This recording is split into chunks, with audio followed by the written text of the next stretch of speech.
This is Johan from BeesNeez Pro Audio, and in this video we're taking a look at the BeesNeez B67 269 microphone.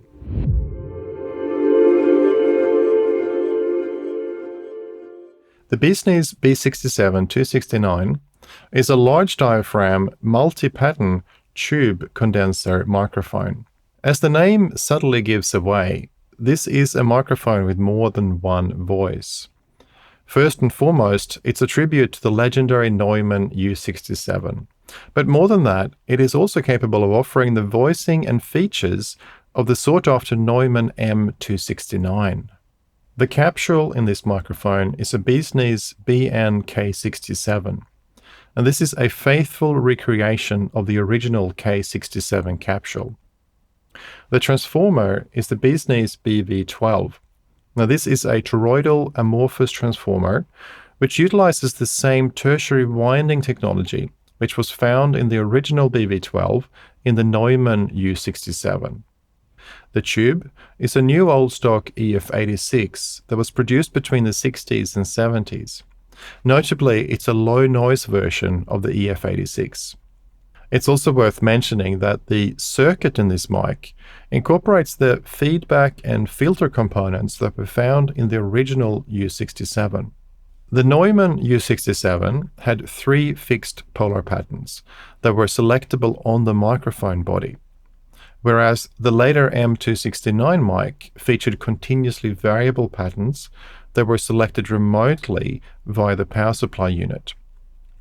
Now, similar to the M269, the BeesNeez mic also features 9 patterns that are remotely selected via the power supply unit. You've got cardioid, omni, figure 8, and 6 blended steps in between. And just like the original, this microphone also features a switchable low-cut filter and a -10 dB pad. Now, as mentioned earlier, this microphone has more than one voice. In fact, not only can it be made to sound like the original U67 or the M269, a separate mode unlocks modern takes on the sound signatures of these microphones. In addition, it's also possible to switch the original S2 bridge on or off. And this effectively toggles the broadcast filter on or off. And these modes are all selectable via internal dip switches. Now, these switches are easily accessible by unscrewing the fastening ring from the base of the mic and then sliding the body tube off the internal chassis. Now, what does this microphone sound like? Well, since the U67 was the successor to the U47, it makes sense to compare the two microphones. While the Neumann U47 had a prominent upper mid-range push, which helped to give vocals and instruments a larger-than-life sound, the 67 featured less emphasis in the upper mid-range, making the high end smoother and less aggressive. Now, this especially helped to prevent harshness on loud or sibilant sources. And while the 47 was known for its solid bottom end, the 67 had a more controlled and focused low end, which gave it a more natural frequency response overall. In a nutshell, the 47 could be described as being forward, rich, and authoritative, while the 67 is smoother, more refined, and balanced. Now, what about the M269 mode? How does that affect the sound? Well, the Neumann M269 was developed a couple of years after the release of the U67. The purpose was to meet stricter German radio broadcast requirements.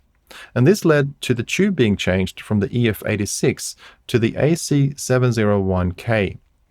Now, sonically, the impact of this was mostly on the higher frequencies. While the smooth mid-range of the 67 is retained, it's got a more open, airy and extended top end. Now, when you engage the 269 mode on the BeesNeez mic, that is exactly what you get.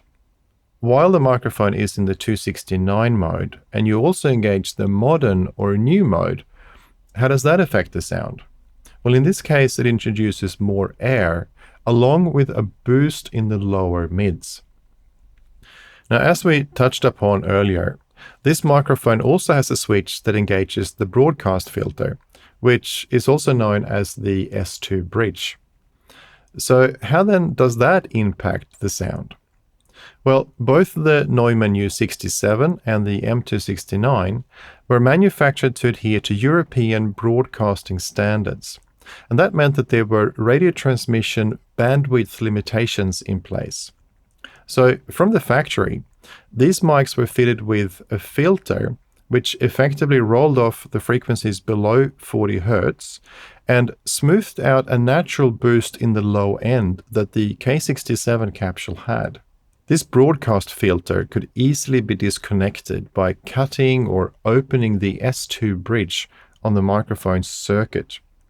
Now, many producers made this modification, which enabled them to unlock the natural, unhindered bass response of the capsule. Now, on the BeesNeez B67 269, a switch allows you to turn this same broadcast filter on or off, depending on your personal preference or what your recording needs are. So how then would you summarize the sound of this microphone? Well, with its multiple voices, it can mimic both the original U67 and the M269, and with the option of adding a modern flavor to the sound at the flick of a switch. Now let's talk about the best use cases for this microphone. It's really hard to imagine another mic that offers such a perfect blend of versatility and personality. The concept for the original Neumann U67 was to create a microphone that was more forgiving and versatile than its predecessor, the U47. Consequently, this microphone retains the warmth and depth of a tube circuit, but with a smoother high end and better controlled low end. Now that makes it suitable for virtually any sound source, from vocals and acoustic instruments to loud guitar cabinets and drums. The BeesNeez B67 269 also benefits from its multiple polar patterns, along with the low-cut filter and pad. Now, that means it's capable of handling nearly any sound source, along with a range of mono and stereo miking techniques.